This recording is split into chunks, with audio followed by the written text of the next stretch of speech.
Heath's appearance on the tape recorder marked the beginning of Katie's campaign of trying not to sleep. She hoped that if she didn't go to sleep, it would take away Heath's strength.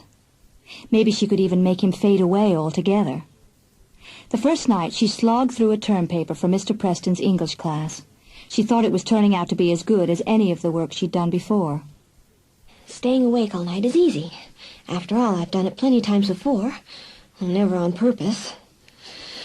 Still, I guess I need a little makeup to help me look okay at school.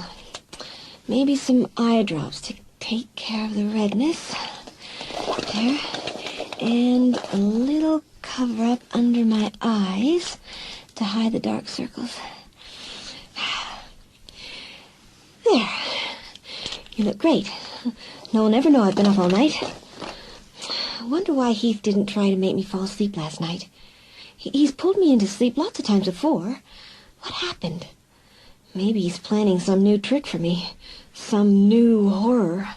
When the day went by without any disasters, Katie decided to try another sleepless night. This time it wasn't so easy. After she finished her homework, she turned on the TV. A few hours of watching, and she was bored. At least Heath doesn't seem to be around. I can't feel him pulling at me at all. This is just normal sleepiness. Oh, I am so sick of yawning. Maybe I should just give up and go to bed. Wait a minute. What was that Heath said about sleepwalking? Surely he can't make me hurt Mom and Dad and Bopper. Or could he? Katie put on her headphones and turned on her Walkman full blast. She flipped through some fashion magazines. It was too hard to concentrate on reading a book. After a while, she went downstairs and made a pot of coffee. She made it good and strong and decided to drink it black. She hoped it might keep her awake. After she had finished her second large cup, she noticed that her hands were shaking. It was daylight now, and Katie knew there was no way she could drive to school in her present condition. She could end up asleep at the wheel, running the car into a ditch. She shuddered, poured the remaining coffee into a thermos, and decided to walk. The eye drops and makeup didn't work the same magic this morning.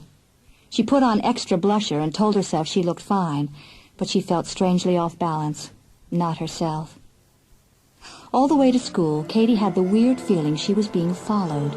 She turned around quickly several times, sure that she'd heard a noise, seen a shadow. But each time she did, no one was there.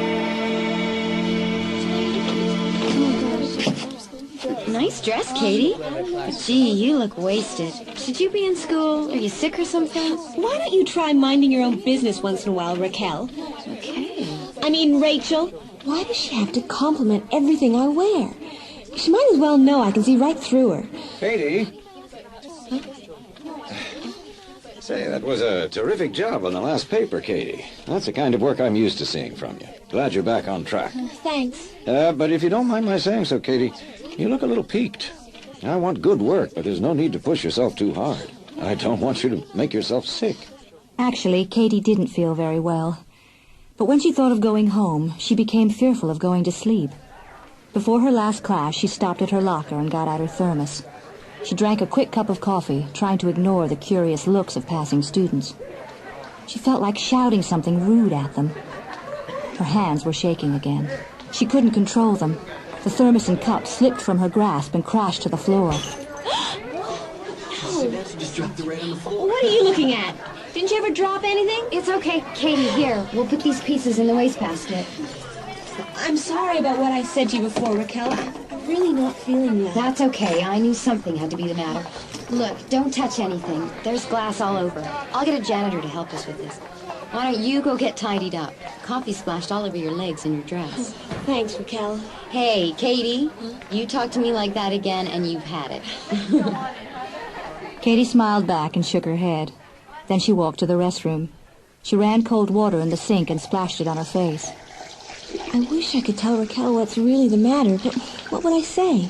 Hey, Raquel, there's this guy in my dream who's trying to ruin my life, and I'm so scared of him I'm frightened to go to sleep. Katie dabbed at the coffee stains on the hem of her dress. Suddenly she jumped. She thought she saw a bug crawling on her leg, but when she went to brush it off, It wasn't there. That's when she noticed the cobwebs hanging from her hands. She tried to shake them off, but more appeared. What on earth is happening to me? She looked in the mirror as if searching for an answer. There were little white soap spots on the edge of the glass. Soap spots? How can soap spots be moving? Then the soap spots started turning into something else. Katie watched in horror as a group of white worms started to crawl across the reflection of her face. Katie ran from the restroom back to her locker. The broken thermos was still lying there on the floor.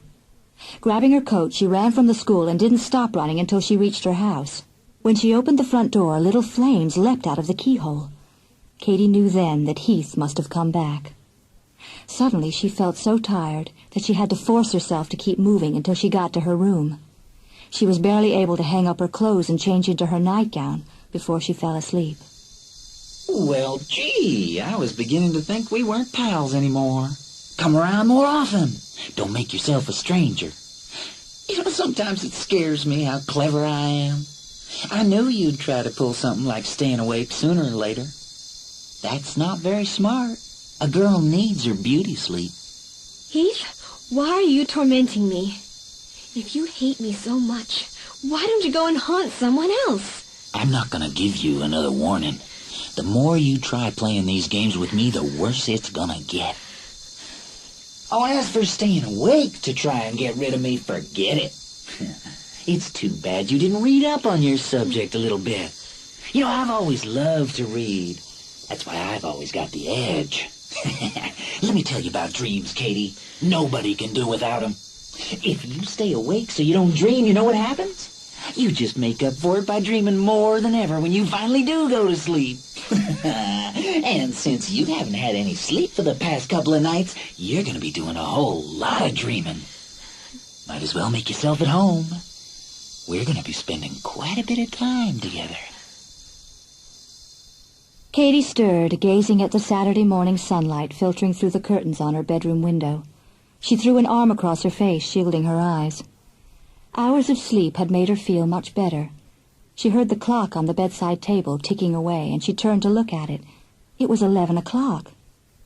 As she crept downstairs, she geared herself up for the questioning looks that her parents had been greeting her with lately, but the house was quiet.